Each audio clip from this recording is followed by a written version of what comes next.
Tim pendamping dari Kejaksaan Negeri atau Kejari Cilegon melakukan monitoring kegiatan program sarana dan prasarana lingkungan warga atau Salira Dana Pembangunan Wilayah Kelurahan DP Wikel di Kecamatan Purwakarta. Kasubsi Perdata dan Tata Usaha Negara pada Kejari Cilegon, Desi Magdalena Gultom mengatakan, dari hasil monitoring 3 kelurahan di Kecamatan Purwakarta untuk sementara ini belum ada temuan. Lebih lanjut, pihaknya akan melihat dulu aturannya secara tertulis. Ia berpesan semua harus berprinsip pada kehati-hatian, jangan sampai asal membangun di atas lahan yang berpotensi konflik. Dilihat dulu asal-muasal kepemilikannya seperti apa.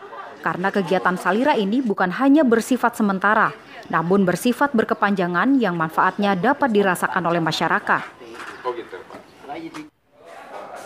Desi juga mengapresiasi atas kinerja Pokmas dan untuk saat ini tidak ditemukan kejanggalan.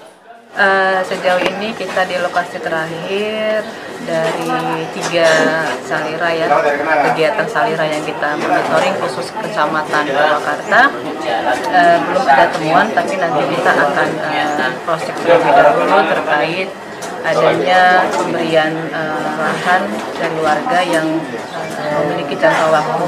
Jadi artinya belum dihibahkan. Nanti kita masih telusuri lagi apakah memang jangka waktu yang 15 tahun itu dimungkinkan untuk dapat difungsikan untuk pembangunan Salira.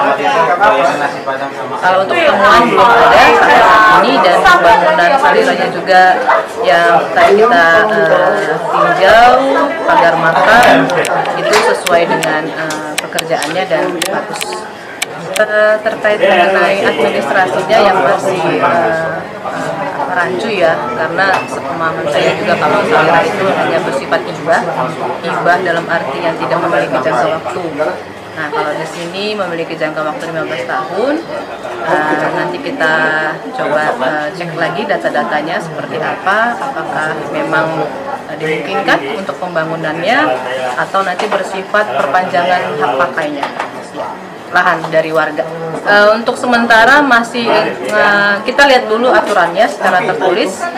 Kalau memang ada aturan secara tertulis dari pihak kelurahan menyampaikan itu dapat dilakukan, dapat dilanjutkan kembali. Tetapi ketika memang aturan tertulis itu tidak dapat diberikan, nanti kegiatan ini maka dapat dialihkan ke lokasi lainnya. Pesan saya mungkin lebih kepada prinsip kehati-hatian ya, ketika memang ada lahan-lahan warga yang sekiranya diberikan ataupun dihibahkan, jangan sampai lahan-lahan tersebut bersifat konflik. Harus kita perhatikan asal-muasalnya seperti apa lahan itu, kepemilikannya seperti apa, karena kegiatan Salira ini bukan hanya bersifat sementara tetapi bersifat berkepanjangan, berkontinu, yang manfaatnya memang dapat insya Allah dapat dirasakan masyarakat sampai memang berkepanjangan. Sementara itu, Koordinator Pokmas Kecamatan Purwakarta, Saifur Rahman mengatakan, tim Kejari Cilegon sudah memonitoring pekerjaan Pokmas di 3 kelurahan, didampingi oleh para lurah dan kelompok masyarakat atau Pokmas. Di 3 wilayah kelurahan untuk mengetahui hasil pekerjaan dari program Salira DP Wikel di Kecamatan Purwakarta. Ia berharap jika ada kendala, tim pendamping dari Kejari Kota Cilegon dapat mengevaluasi, kemudian pihaknya segera memperbaiki.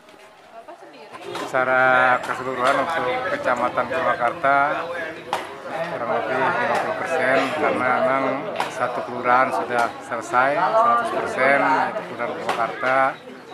Kemudian yang sedang berjalan ini Kelurahan Pabian sudah mencapai 80%. Kemudian Ramanoju dan Kebon Dalam juga sudah berjalan, baru 30% pelaksanaan. Kemudian yang 2 kelurahan Tegal Bunder dan Kota Bumi itu baru tahap persiapan pelaksanaan. Alhamdulillah selama ini berjalan dengan lancar semua kegiatan. tidak ada kendala apapun. Yang jelas ini mudah-mudahan bisa dimanfaatkan oleh masyarakat, dan kaitannya dengan hasil pekerjaan pun kita sudah tadi dari dari pihak kejahatan juga sudah mengapresiasi apa yang sudah dilaksanakan, karena hasil PPAP sudah berjalan juga. Alhamdulillah nilai swadaya yang cukup tinggi. Sementara untuk masalah swadaya ya dalam bentuknya hibah tanah itu kita sudah ada surat-surat pernyataan dari pemilik tanahnya, ini untuk menjaga hal-hal yang tidak diinginkan di kemudian hari. Itu sudah ditandatangani oleh pemilik lahan bermaterai juga. Ya, harapannya dari monitoring ini kan memang ada kendala atau ada hal-hal yang kurang, mudah-mudahan dari pihak kejaksaan dan juga selaku tim pendamping ya, kemudian dari unsur-unsur pemerintahan juga bisa mengevaluasi lah dan melakukan saran-sarannya kepada kita. Senada dikatakan Camat Purwakarta Ilasi Nufus, jika ada hal-hal yang belum dilengkapi secara administrasi, maka segera dilengkapi agar pembangunan berjalan dengan lancar. Pendampingan oleh Kejari ini dinilainya sangat penting agar pembangunan searah, sejalan dan aman di kemudian hari. Ya, terkait pembangunan ini yang balai warga di Semampir, di Kelurahan Manuju ini, kita ingin melihat terkait administratif ya, surat menyuratnya yang ada apakah sesuai dengan juknisnya. Kalau sesuai juknisnya kita lanjutkan, kalau memang ada persyaratan yang belum terpenuhi secara hukum, secara legal, kita harus perbaiki solusinya. Tentu kita harus proses dengan Bapeda, ya, karena ini di awal usulan dari RT RW dan kelurahan. Nah, ini kita telusuri kembali supaya untuk menjaga kehati-hatian kita supaya kemudian hari tidak ada hal yang bisa membuat suatu pembangunan kita terkendala termasuk administratif. Dan pendampingan oleh kajian ini sangat penting bagi kita, bagi kami terhadap salira ini supaya proses perjalanan kita pembangunan saya bisa berjalan aman ya, di hari dan yang akan datang. Dan ini suatu sangat positif bagi kita, di mana Kajari selalu mendampingi ya terkait dengan program salira ini, sehingga akan bisa searah jalan apa yang sesuai juknis yang ada. Dari Cilegon, Banten, tim jurnalis Willip Online mengabarkan.